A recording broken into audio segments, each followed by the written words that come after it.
Deja vu. Rebecca and I toured one of these duplexes a few months ago, the ones on the corner about 3 doors down. This is a block full of these duplexes.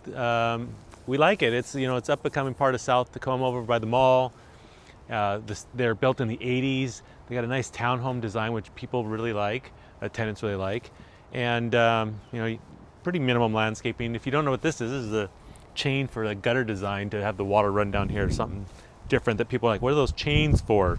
So come on in and I'll show you a little look. Got a nice little coat closet, new carpet, kitchen with the stacked laundry in there. Rebecca will show you that. Panels will be fine because they're from the 80s for much, or updated. Then you've got this high security system. Kidding, but it goes out here and you have a nice patio, little fencing for privacy, and a carport, which not a lot of these do. That's pretty old, but at least it's nice to keep the elements off. So tenants will really appreciate that. The living room's a little small, and the kitchen's clean, dated. I can take my sunglasses off now, I'm inside. Fluorescent lighting things. There's some things that can be updated to max the rents. You have a half bath down here, which is very convenient, so you don't have to go all the way upstairs. You got your little stubby water heater with the water shut off. So this makes a great house hack opportunity. Come on upstairs. So again, this is a 2-bed, 1 full bath and a half downstairs. Again, new carpet, there's your full bath. You come out here, this is would be the master, we call it primary, because it has its own little balcony, overlooks. There's probably gonna be some new development there. And if you come out here, that knows that I know inventory and I track inventory. That fourplex over there was available. It expired. I think it's still a decent opportunity, and I think the seller would still entertain an offer. If you want more info on that expired listing, let me know. But you might have some nice new townhomes to look at eventually. Okay, there you have it. So this isn't going to make great cash flow if you're a non-owner occupied investor like me. Doing the 25% down is not going to work. I can tell you that right now. This is a perfect house hack deal again. But if you put enough down, 30, 35, 40%, it'll cash flow. It shouldn't need a lot of CapEx stuff. The siding looks good. The roof's probably decent. You've got a broken gutter connection down here. Come on in the back. Pretty minimal landscaping. It's just mowing this lawn in the summer a little bit, keep the weeds down.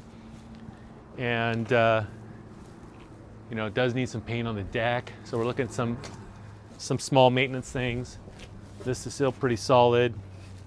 Like that this is fenced in. I would have probably gone a little bit higher.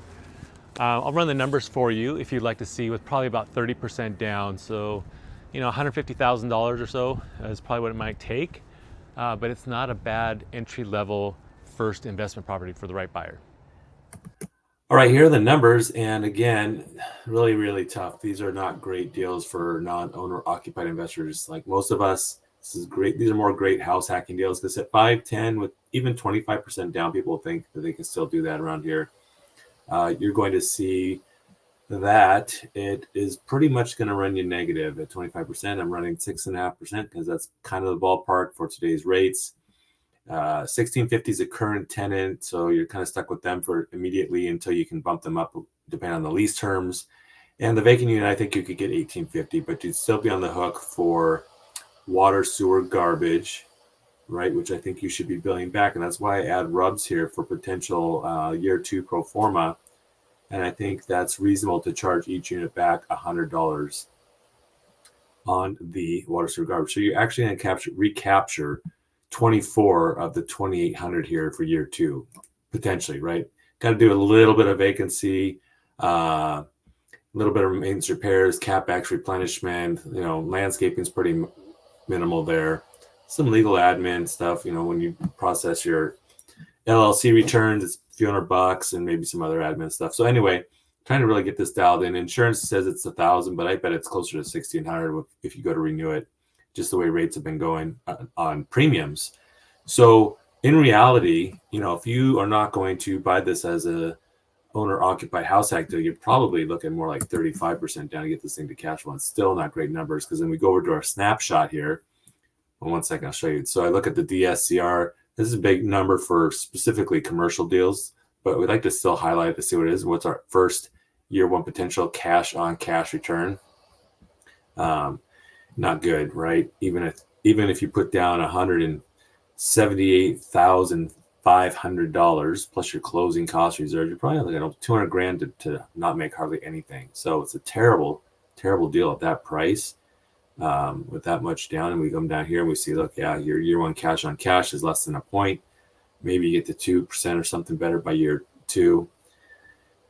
Cap is 5.25. I really think a property like this should be pushing closer to 6 these days. I don't know. Prices are really tough. So maybe you offered 472, something like that, and kind of get down. Now you're getting closer to $300 a month, which isn't bad. 150 a door day, day one. The return still doesn't look great, 2%, but when you're targeting kind of a per door, it's not too bad. And then you could potentially get up to maybe closer to 500, which is now starting to pencil a little bit better, over 5%. And that would bring it to almost a 5.75 cap. So there you have it. That's not a great deal. Let's look at it as a house hacker again. 510,000. Maybe you have 5% down. You get in there, right, with 25,000. Take out one of the, you occupy the vacant unit, right? So we're looking at this day one number, probably more like this. So with 5% down, which isn't too bad to get into an investment property, instead of getting into a house. If you don't need a big house, you don't have a big family or big needs of any kind, maybe you call it $42,000 to get in, and it's going to cost you, maybe you rent something for $1950 or so, but you own this for $2,600.